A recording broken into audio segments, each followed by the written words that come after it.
नमस्कार। आज हम बात करने वाले हैं एक ऐसे भजन की जिसे दुनिया भर में करोड़ों लोग पढ़ते हैं, हनुमान चालीसा। ये एक ऐसी रचना है जिसे सदियों से बहुत गहरी श्रद्धा के साथ पढ़ा और सुना जाता रहा है। इसकी पहली ही लाइन में इतनी ताकत है। ये पंक्तियां हनुमान जी की जय जयकार करती हैं, उन्हें ज्ञान और गुणों का सागर बताती हैं और कहती हैं कि उनकी कीर्ति, उनकी प्रसिद्धि तीनों लोकों में फैली हुई है। तो आखिर ये चालीसा है क्या और इसे क्यों रचा गया? चलिए सबसे पहले इसी को समझते हैं। तो देखिए, हनुमान चालीसा जो है वो 16वीं शताब्दी में लिखी गई थी और इसे लिखा था महान कवि तुलसीदास जी ने अवधी भाषा में। इसमें 40 चौपाइयां हैं, यानी 4-4 लाइनों वाले छंद जिनमें सिर्फ और सिर्फ हनुमान जी की महिमा का गुणगान है। और इसके नाम में ही इसका राज छुपा है। चालीसा शब्द, जैसा कि नाम से ही लगता है, 40 से आया है, जो इन 40 छंदों का प्रतीक है। तो ठीक है, ये तो हुई रचना की बात, पर इसके नायक कौन है? जाहिर है हनुमान जी। और ये चालीसा शब्दों से उनकी एक कमाल की तस्वीर बनाती है। चालीसा के हिसाब से हनुमान जी क्या हैं? वो प्रतीक हैं शक्ति के, भक्ति के और निस्वार्थ सेवा के। इन छंदों में उनके रूप का जिक्र भी है। सोचिए, सोने जैसा चमकता हुआ शरीर, कानों में कुंडल, घुंघराले बाल, और हाथों में क्या है? एक हाथ में गदा और दूसरे में ध्वजा।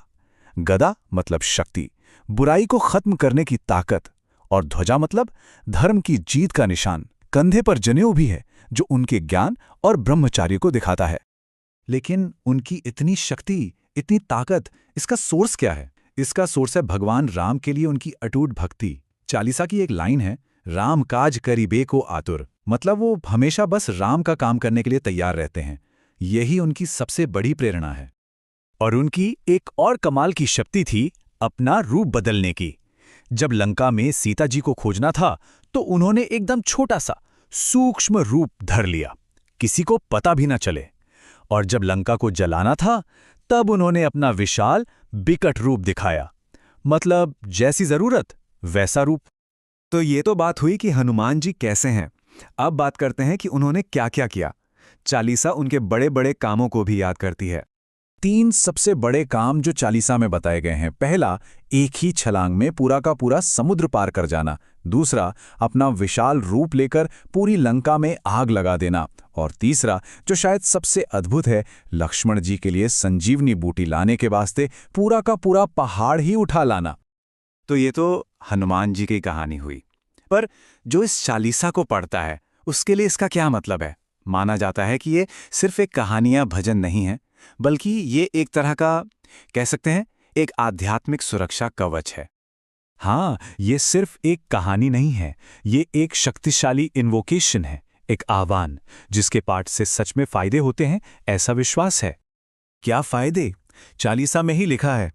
माना जाता है कि इसका पाठ बुरी शक्तियों को दूर भगाता है, बीमारियों और दर्द को कम करता है, हर तरह की मुश्किलों से बचाता है और साथ ही बल, बुद्धि और विद्या भी देता है। चालीसा की एक लाइन इस पूरी बात को एक साथ कह देती है, संकट ते हनुमान छुड़ावे। मतलब हनुमान जी हर संकट से छुड़ाते हैं। यही इसका सबसे बड़ा वादा है।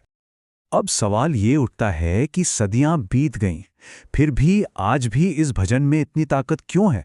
लोग इसे इतना क्यों मानते हैं? चलिए इस पर भी बात करते हैं। चालीसा में एक बहुत बड़ी बात कही गई है कि हनुमान जी की महिमा चारों युगों तक रहेगी। मतलब ये किसी एक समय के लिए नहीं है, ये हमेशा के लिए है। उनकी ताकत, उनकी मौजूदगी टाइमलेस है। और शायद इसकी ताकत इसकी सादगी में है। इसे लिखने वाले तुलसीदास जी ने इसे किसी बड़े दावे के साथ नहीं लिखा। वो तो बस खुद को एक सेवक मानते थे और चाहते थे कि उनका दिल भगवान के रहने लायक बन जाए। और देखिए, इसी सच्ची भक्ति और विनम्रता ने इसे आज हिंदू धर्म की सबसे लोकप्रिय प्रार्थनाओं में से एक बना दिया है। तो करोड़ों लोगों के लिए ये सिर्फ कविता नहीं है, ये हिम्मत का, शांति का और एक तरह की आध्यात्मिक शक्ति का एक जीता जागता सोर्स है। और ये सब हमें बहुत गहरे सवाल पर लाकर खड़ा कर देता है कि आखिर पुराने शब्दों में, पुरानी रचनाओं में वो कौन सी ताकत होती है जो उन्हें हमेशा के लिए जिंदा रखती है।